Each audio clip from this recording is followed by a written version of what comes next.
Hello dear student, कैसे हैं आप सब। एक बार फिर से स्वागत है KP college of arts and science की यूट्यूब क्लास में। मैं हूं भरत कुमार और हम देख रहे हैं बीए सेकंड ईयर के लिए पॉलिटिकल साइंस है। और पॉलिटिकल साइंस में आप ध्यान रखना पेपर नंबर 2 है और इसमें हम लेसन देख रहे हैं 10।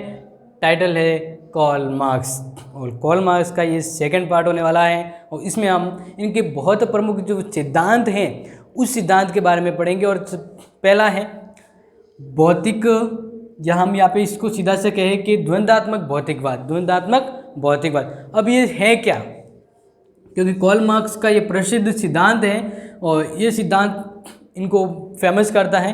तो ये ध्यान रखना, द्वंद्वात्मक भौतिकवाद का मतलब क्या है। तो इनको दो शब्दों में हम फिलहाल तो इसे समझेंगे कि द्वंद्वात्मक का मतलब है इस प्रक्रिया को हम अगर शब्द में समझे तो इसका जो प्रथम जो अर्थ हम समझे तो इसका है सृष्टि का विकास। द्वंद्वात्मक का मतलब होता है सृष्टि का विकास।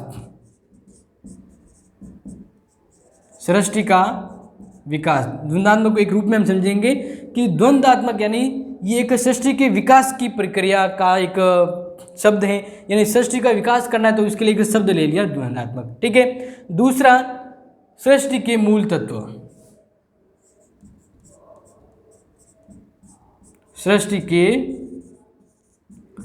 तत्व।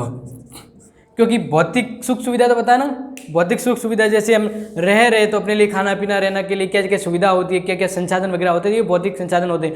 तो यहीं से कुछ मिलता जुलता है भौतिकवाद यानी जो सृष्टि के मूल तत्व हैं जिनसे मिलकर सृष्टि जिन तत्वों से मिलकर बनती है उन तत्वों से रिलेटिव करते हुए हम भौतिकवाद को समझते हैं। यानी भौतिकवाद भौतिक सुख सुविधाएं, भौतिक अवस्थाएं, भौतिक संसाधन, उनसे जुड़ी हुई कुछ वस्तुएं हैं, उनसे जुड़े जो विचार हैं भौतिकवाद है। और इसका जो विकास है वो द्वंद्वात्मक कहलाता है। यानी यहाँ थोड़े थोड़े शब्दों में तो आप समझ गए होंगे द्वंद्वात्मक भौतिकवाद। अब इसको अच्छे से समझेंगे और इसके बारे में क्या क्या विचार है वो भी हम जानेंगे। तो सबसे पहले तो ध्यान रखना कि द्वंद्वात्मक भौतिकवाद है तो इसमें सबसे पहले ध्यान रखना है कि ये जो द्वंद्वात्मक पद्धति है ना, ये कॉल मार्क्स ने किससे ग्रहण की है? हीगल से। बहुत इंपॉर्टेंट है, ये एग्जाम में भी पूछा गया है, बहुत बार पूछा गया है। तो ध्यान रखना है ये द्वंद्वात्मक जो भौतिकवाद है तो इसमें द्वंद्वात्मक शब्द है वो कॉल मार्क्स से किसे ग्रहण किया है? हीगल से ग्रहण किया है। बहुत इंपॉर्टेंट है, एग्जाम में आता है कि कॉल मार्क्स ने द्वंद्वात्मक जो पद्धति है वो किससे ग्रहण की है? द्वंद्वात्मक हीगल से। और इसमें कुछ परिवर्तन करते हुए अपने परिष्कृत विचार दिए और इसके द्वारा उसने अपना फिर सिद्धांत दिया द्वंद्वात्मक भौतिकवाद। समझ में आ रहा है? अगर थोड़ा डिफिकल्ट लग रहा है तो धैर्य रखिए, चीज़ें आसान हो जाती है। जब आप धैर्य रखेंगे किसी चीज़ के ऊपर तो वह चीज़ इजीली और आसान वे पे आपको समझ में आती है और परिणाम भी अच्छा देती है। तो ध्यान रखना है, द्वंद्वात्मक भौतिकवाद को हमने यहाँ तक तो समझ लिया। अब यहाँ पे ध्यान रखना कि हीगल मानता है कि समाज की जो प्रगति हुई है ना, डेवलपमेंट, तो वह सीधे तौर पे नहीं हुई है। समाज की जो प्रगति है वह सीधे तौर पे प्रत्यक्ष रूप में नहीं हुई है, टेढ़े मेढ़े रूप में एक रास्ता जैसे जाता है इधर हो गए ऐसे घूम के जाते हैं तब जाके पहुँचते हैं, वैसे ही समाज का विकास टेढ़े मेढ़े तरीके से हुआ है, ये हीगल का मानना है। और इस तरह से द्वंद्वात्मक भौतिकवाद को हम समझेंगे यहाँ पे कि इसके तीन दृष्टिकोण को हम समझेंगे, या इसके कहेंगे द्वंद्वात्मक भौतिकवाद के 3 अंग हैं।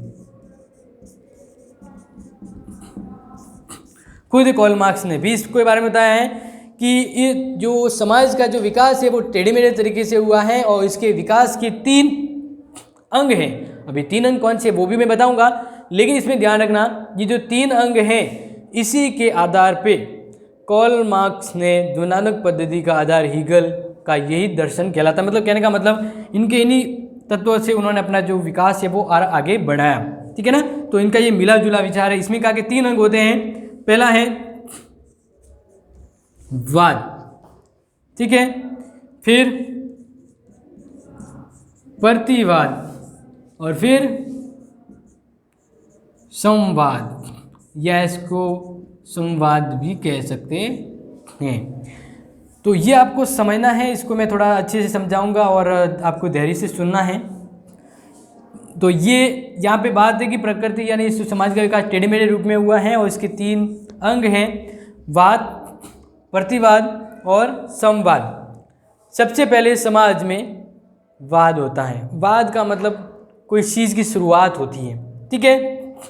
फिर प्रतिवाद, उसके ऊपर मंथन होता है, उस चीज़ का पुनर्नवीनीकरण होता है तो प्रतिवाद, और उससे प्राप्त होने वाला नया रिजल्ट संवाद कहलाता है। तो कार्ल मार्क्स जो विचारक है उसने इसको समझाने के लिए, इन 3 अंगों को समझाने के लिए गेहूं का एग्जाम्पल लिया। किसका? गेहूं का।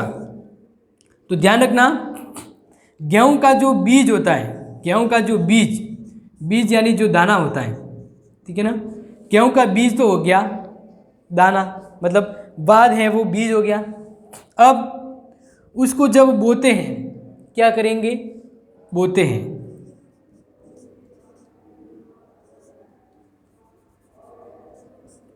गेहूं का जो बीज था उसको बोया, क्या किया? उसको बो दिया। ध्यान रखना, भूमि में बो देने के उपरांत क्या होता है कि ये जो बीज है वो भूमि के अंदर जाएगा, क्योंकि बीज कहाँ पे बोएंगे? भूमि में बोएंगे। तो वो जो बीज होता है ना, वो भूमि से प्रतिक्रिया करता है, यानी प्रतिवाद। क्या हो गया?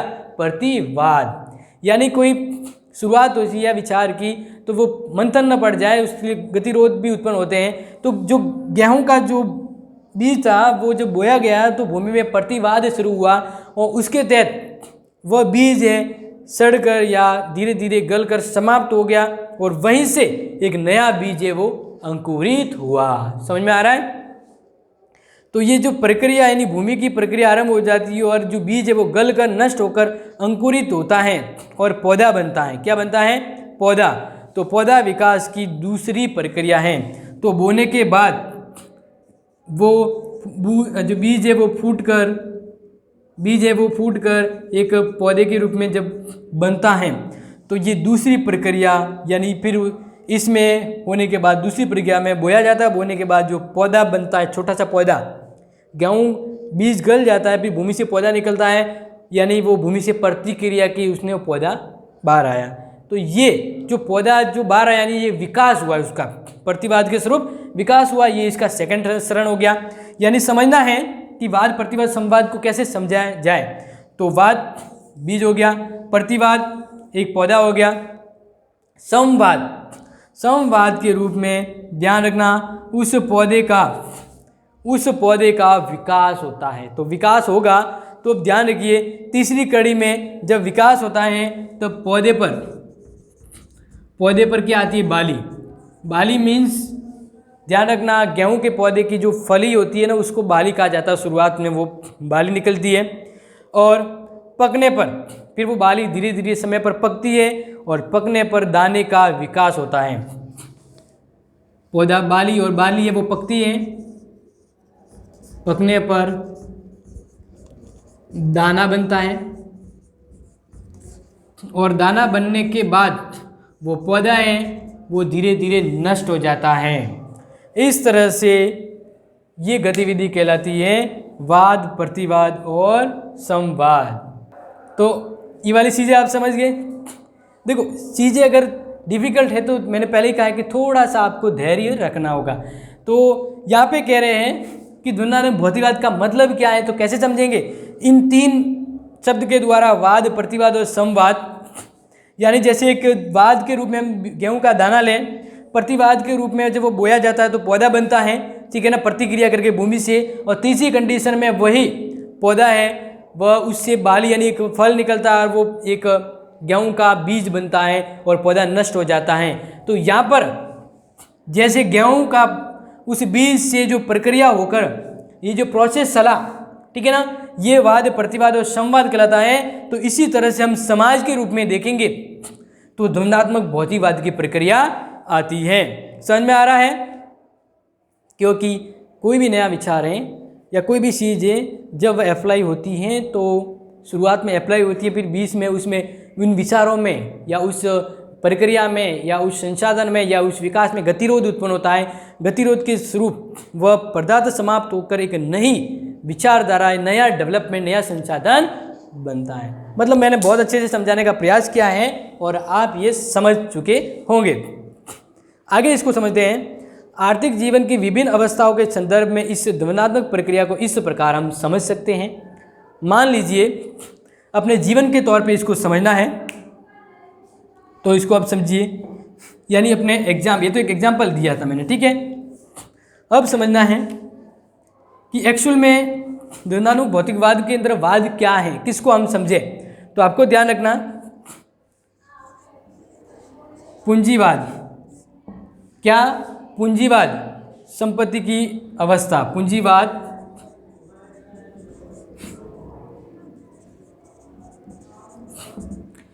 यानी जब समाज में लोगों के पास पैसे थे और वो जो अवस्था होती है उस अवस्था को हम क्या कहेंगे? वाद। क्या कहेंगे? वाद। समझ में आ रहा है?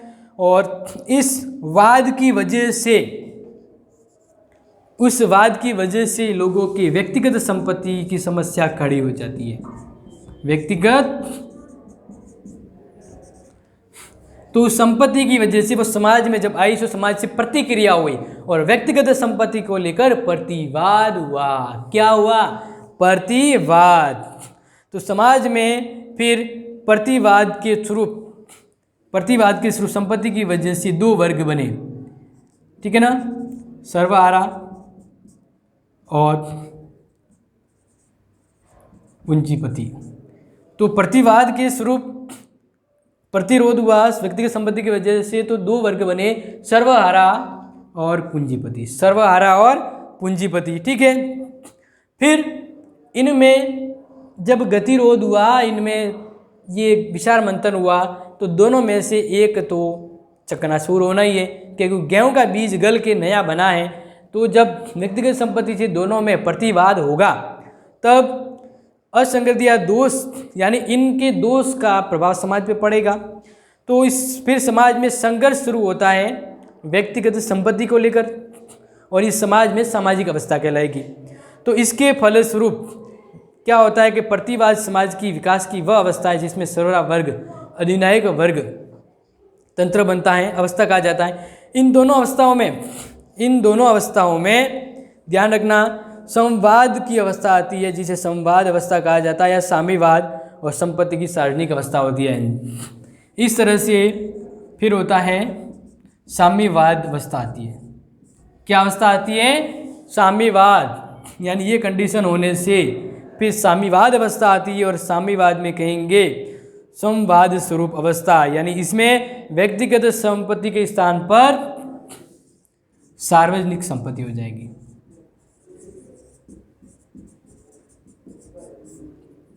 समझ में आ गया? यानी समाज में पूंजीवादी अवस्था थी तो वो थी वाद, और जब प्रतिवाद कब हुआ? जब उसे व्यक्तिगत संपत्ति मान लिया गया, और इस वजह से दो वर्ग हो गए, पूंजीपति और सर्वहारा वर्ग। इनमें संघर्ष हुआ, समाज में गतिरोध हुआ, क्योंकि दोष गुण थे तो समाज पे प्रभाव पड़ना ही था। तो इससे गेहूं का पौधा जैसे गल गया, वो बीज, वो एक नया अंकुरित पौधा हुआ, ऐसे ये समाप्त हो गई परिस्थितियों के स्वरूप। वह संपत्ति है, वह फिर सबकी संपत्ति बन गई, सार्वजनिक संपत्ति, और ये विचार कहलाता है संवाद के तौर पे साम्यवाद। ये चीज़ आपको समझ में आ गई होगी। इस तरह से प्रकृति में द्वंद्वात्मक भौतिकवादी जो प्रक्रिया है वो चलती है, यानी सृष्टि का विकास होता है भौतिक तत्वों के द्वारा। ये पूरी जो प्रक्रिया है जिस तरह से समाज के विकास या इतिहास को बयां भी करती है। अब ध्यान रखना आगे, मार्क्स ने द्वंद्वात्मक प्रणाली हीगल से ग्रहण की है, किंतु मार्क्सवादी द्वंद्वात्मक हीगल के द्वंद्व से बिल्कुल भिन्न है। यानी देखो, द्वंद्वात्मक पद्धति हीगल से ग्रहण की है, लेकिन इन्होंने अपना यह विचार दिया द्वंद्वात्मक भौतिकवाद, भौतिक परिस्थितियों को सम्मिलित करते हुए। तो हीगल और मार्क्स में फर्क है। क्यों? क्योंकि हीगल है द्वंद्वात्मक भौतिकवाद के अंदर मानता है कि जो विश्वात्मा है, विश्वात्मा यानी एक आत्मा, इसी की वजह से पूरी सृष्टि बनती है, उसमें ही संसाधन भौतिक वस्तु अवस्थाएं होती है। तो यानी यहाँ पे कहता है कि द्वंद्वात्मक भौतिकवाद में वो परमात्मा, विश्वात्मा को इंडिकेट करता है। लेकिन मार्क्स कहता है कि जो वस्तु हमें दिखती नहीं है, जो वस्तु का अस्तित्व हमें पता नहीं है, उसको भौतिक कैसे मान लिया जाए, वो कैसे हमारी ज़रूरतें पूरी कर सकती हैं। उन्होंने कहा कि भौतिकवादी व्यवस्था में तभी वह व्यवस्था संभव है, यानी मार्क्स ने यहाँ तक कहा है कि हम आत्मा का प्रत्यक्ष अनुभव नहीं कर सकते, इसलिए हमारे लिए उसका होना ना होना नहीं के बराबर है, परंतु उसके विपरीत मिट्टी, पत्थर, हड्डी, मांस आदि हमें प्रत्यक्ष रूप से दिखाई देते हैं और ये सत्य भी है। इस कारण निश्चित और स्पष्ट भौतिक वस्तुओं को छोड़कर आत्मा जैसी मृग मरीचिकाओं को अपने दर्शन का आधार कैसे बनाया जाए। तो ईगल ने यही कहा है अंततः कि ये जो भौतिक अवस्था है, वस्तुएं हैं, यही व्यक्तित्व को अस्तित्व प्रदान करती है और घड़ी के पुर्जों को निश्चित रूप से शुक्त कर देने से उसमें गति उत्पन्न होती है। ऐसी भौतिक वस्तुएं व्यक्तित्व को परिपूर्ण बनाती है और व्यक्तित्व में गतिशीलता आती है। तो दोनों में फर्क भी आपको समझ आ गया है। ईगल है वो विश्वात्मा को मानता है, एक आत्मा को महत्व देता है, लेकिन मार्क्स कहता है भौतिकवादी वस्तु सत्य पर विश्वास करती है, सत्य वह जो हमें प्रत्यक्ष महसूस करते हैं, जो हमारी ज़रूरतें पूरी करते हैं और वही हमारा दर्शन हो सकता है। अब हम आगे देखते हैं द्वंद्वात्मक भौतिकवाद की विशेषता क्या है। बिल्कुल आपको ध्यान रखना है,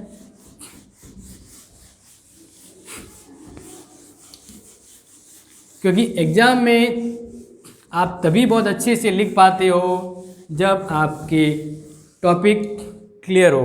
तो टॉपिक क्लियर नहीं है तब तक उसको रिवाइंड करके देखिए जब तक आपको वो समझ नहीं आए, क्योंकि यही तो है और यहीं से हमें गुजरना है।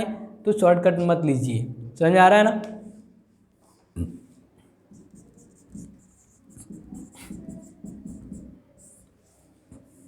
द्वंद्वात्मक भौतिकवाद की विशेषता है तो आप नोट करेंगे, सोवियत रूस के भूतपूर्व सर्वोसर्वा, सोवियत संघ के जो प्रमुख व्यक्ति थे सर्वोसर्वा, ठीक है ना, भूतपूर्व यानी पहले के, जिसको हम यहाँ पे कहेंगे जे स्टालिन, वो इनका यहाँ पे समय दिया हुआ है 1924, 1924 से लेकर 53 तक। अभी क्यों यहाँ पे लिख रहा हूँ तो ध्यान रखना है, स्टालिन ने अपनी एक रचना फिलोसॉफी और मार्क्सिज्म, दर्शन, मार्क्स के ऊपर एक दर्शन की थ्योरी लिखी थी।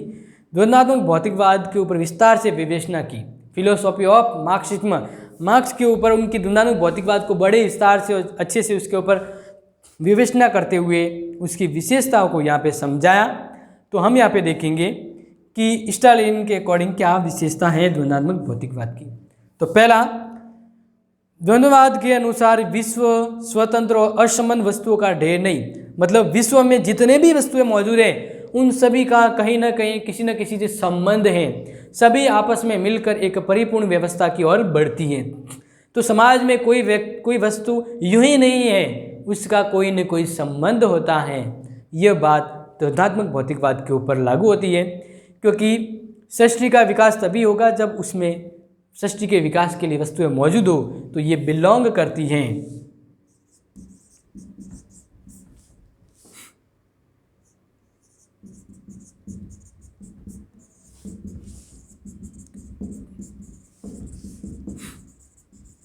तो समझ में आ रहा है, प्रकृति के तत्वों में आपस में संबंध है। क्या है?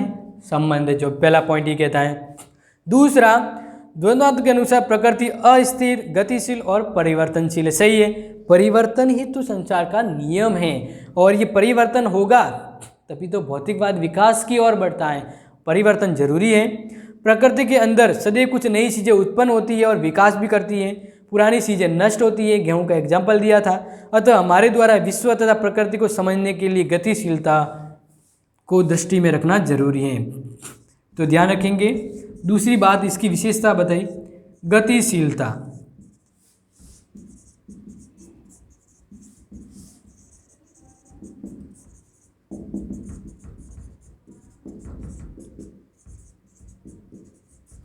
समझ में आ गया? प्रकृति के तत्वों के बीच कुछ समझना है तो उसमें गतिशीलता यानी गतित्व संबंध को आपको समझना होगा, तभी भौतिकवादी व्यवस्था अच्छे से अब मैं विचारों व्यक्त कर सकती है। फिर लास्ट में एंड तक बात ही आती है कि द्वंद्वात्मक के अनुसार वस्तुओं में विकास और परिवर्तन की प्रक्रिया सरल नहीं है, यानी परिवर्तन होता है तो उसकी जटिल प्रक्रिया के तौर पे बताया है कि वस्तुओं में गुणात्मक परिवर्तन भी होता है।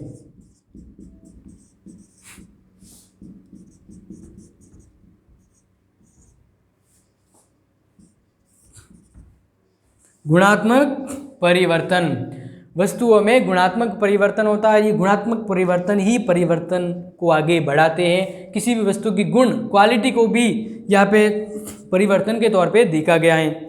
नेक्स्ट आप ध्यान रखेंगे कि गुणात्मक जो परिवर्तन है वह भी धीरे धीरे नहीं होता, शीघ्रता से होता है, लेकिन ये प्रक्रिया है वो थोड़ी जटिल है। गुणात्मक प्रक्रिया है वह जटिल है और ये गुणात्मक परिवर्तन अचानक होता है। कैसे होता है? अचानक होता है। समझ में आ रहा है? हाँ बिल्कुल। आगे देखिए, वस्तुओं में गुणात्मक परिवर्तन क्यों होते हैं, ये ध्यान रखना है। इसका उत्तर मार्क्स हीगल की विचारधारा के आधार पर ही देता है और कहता है कि वस्तुओं में शाश्वत अंतर विरोध पाया जाता है। वस्तुएं हैं वह आपस में भी गतिरोध उत्पन्न करती है या प्रतिरोध होता है उसमें। वस्तुओं में निहित इन प्रतिरोध विरोधी तत्वों के स्वरूप ही गुणात्मक परिवर्तन होता है। जैसे पैसों की वजह से समाज में गतिरोध हुआ और इसके द्वारा गुणात्मक परिवर्तन हुआ और ये गुणात्मक परिवर्तन के द्वारा संपत्ति का सर्वरा वर्ग में वितरण हुआ, यानी संपत्ति का सार्वजनिक हुआ। तो यही बात यहाँ पे भी लागू होती है, गुणात्मक परिवर्तन। ठीक है ना, गुणात्मक परिवर्तन। नेक्स्ट आपको ध्यान रखना है कि गुणात्मक परिवर्तन ध्वन्यात्मक भौतिकवाद में ही संभव है और ध्वन्यात्मक भौतिकवाद प्राकृतिक जगत की आर्थिक तत्वों के आधार पर व्याख्या करती है। यानी ध्वन्यात्मक भौतिकवाद की व्याख्या आर्थिक तत्वों के आधार पर।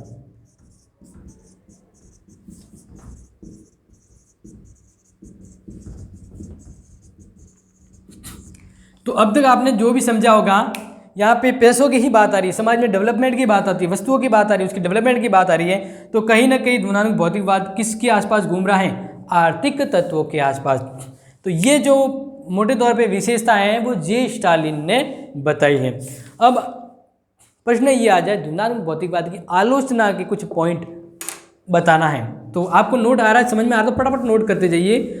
अब इसकी आलोचना के कुछ पॉइंट देखते हैं कि कार्ल मार्क्स की ध्वन्यात्मक भौतिकवाद में क्या ऐसे तत्व हैं जो आलोचना की दृष्टि से देखे गए हैं, तो वो आपको ध्यान रखना है।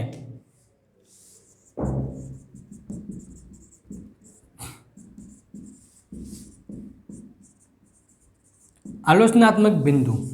तो पहला बिंदु आप ध्यान रखेंगे, ध्वन्यात्मक भौतिकवाद है वह अत्यधिक अस्पष्ट है।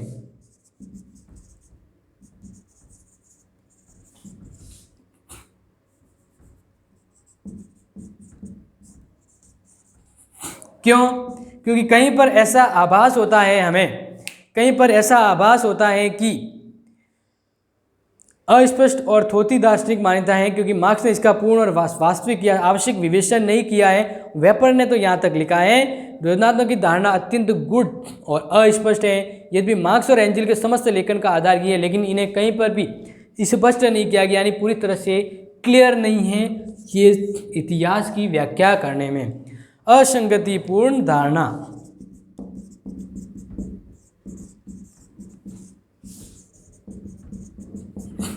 एक ध्यान रखना, मार्क्स ने कहा था व्यक्ति अपना इतिहास स्वयं लिखता है, व्यक्ति अपना इतिहास स्वयं बनाता है।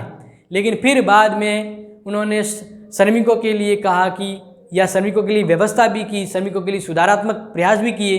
तो अगर श्रमिक खुद का इतिहास बना सकते हैं तो उनको आवश्यकता क्यों है, उनको आवश्यकता क्यों है मानवीय चेतना की, उनकी क्षमता में विश्वास जगाने की उनके लिए क्यों जरूरत पड़ी? तो यानी उनके विचार दोहरे हो रहे हैं, असंगति पूर्ण हो रहे हैं। फिर है ध्वन्यात्मक पद्धति दोषपूर्ण है, ध्वन्यात्मक पद्धति दोषपूर्ण है।